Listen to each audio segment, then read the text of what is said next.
Hey everyone, and welcome. Today, we're going to crack the code on the 10th grade Federal Board Chemistry exam. The whole point here is to give you a super focused, strategic guide so you can put your energy where it's actually going to get you the most marks.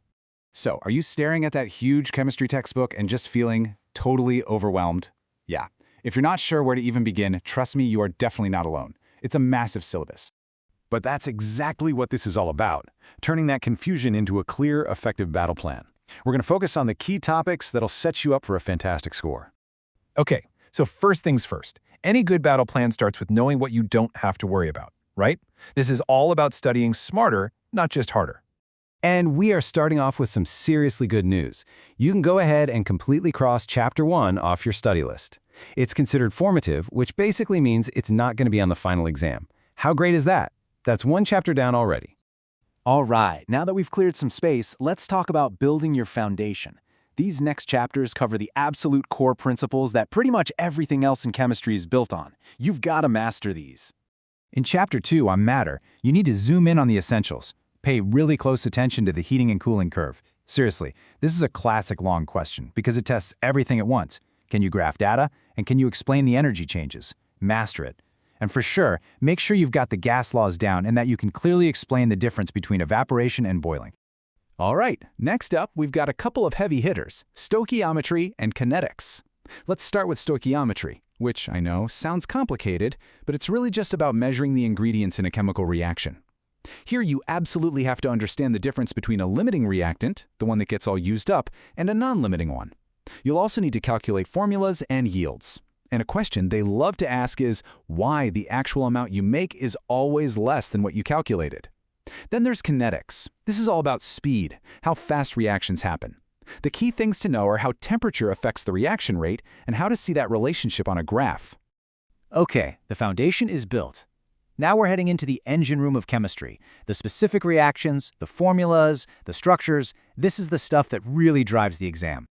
Chapter 4 can be a real headache, but check this out. It all comes down to this comparison. See the cell on the left, the one that looks like it has a power source plugged into it? That's your big clue. An electrolytic cell uses electricity to force a reaction. Now, look at the one on the right, the one powering a light bulb. That's a galvanic cell. It creates electricity from a reaction that happens on its own.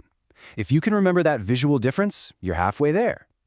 Sticking with electrochemistry, here's what you have to know. The electrolysis of sodium chloride in all its different forms, molten, concentrated, and dissolved in water. You have to know how the products change in each situation. And get ready for electroplating. It's one of those classic, old-school long questions that just keeps showing up on exams time and time again. All right, let's switch over to organic chemistry. This chapter is all about practical skills. You need to get really comfortable drawing different kinds of structures. But the big one, the one you absolutely cannot get around, is IUPAC naming.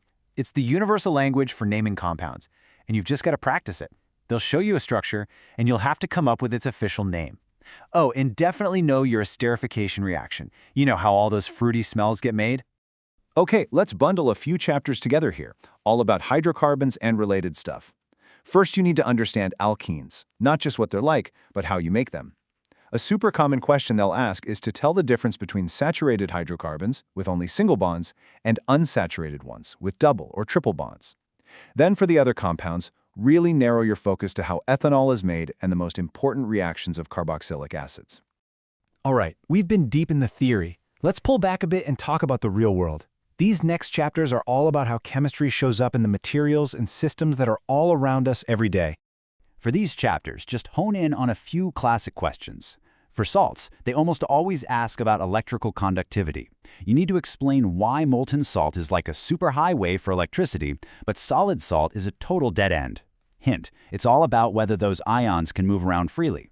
For metals, just stick to their general characteristics. And for the environment, zero in on photochemical smog. It's a pretty complex process, which makes it a perfect topic for a long-form question. Now, when you get to polymers, you've got to know the difference between addition and condensation polymerization. But listen up, this is a really important tip for the modern exam. They're asking more generalized point of view questions now. So be ready to actually write about the environmental impact of plastics. It's not just about what you've memorized, but how you can apply it and form an opinion. And finally, biochemistry. Just keep it simple here. You need to understand proteins, especially how those peptide bonds link everything together.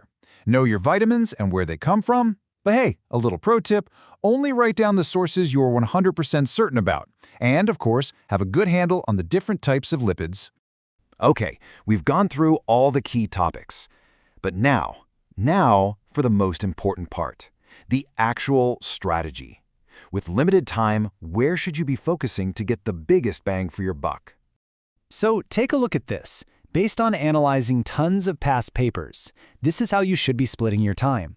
About 70% of the exam is likely to come from one core group of chapters. The other 30% will come from the rest. This tells you exactly where to put your energy first. Okay, this slide right here, this is probably the most important one in this whole breakdown. These chapters are your 70% core. Matter, electrochemistry, organic chemistry, this is where the bulk of the marks are hiding. You need to pour your energy here first. Know these chapters inside and out before you move on. So once you've absolutely nailed that 70% core, then you move on to these guys: stoichiometry, kinetics, polymers, and biochemistry. This is how you go from a good score to a great score. This is how you secure those remaining marks and really push for that top grade. Okay, so we've got the plan, we've got the priorities. But before we finish up, I want to leave you with one very, very important piece of context and a few last words of encouragement. Now, this is super important, so please listen closely. This whole guide is a strategic prediction.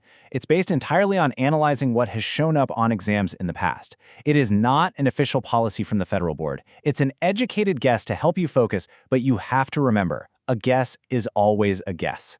But here's the thing, even as an educated guess, what you have now is a huge advantage. You're not just studying blindly anymore. You have a roadmap. You know where to focus your time. You know where those tricky long questions might be hiding. You're going in prepared. So, the plan is all yours. You know what to do. You know where to focus. You have the knowledge and the strategy to walk into that exam feeling confident. You've got this. Good luck!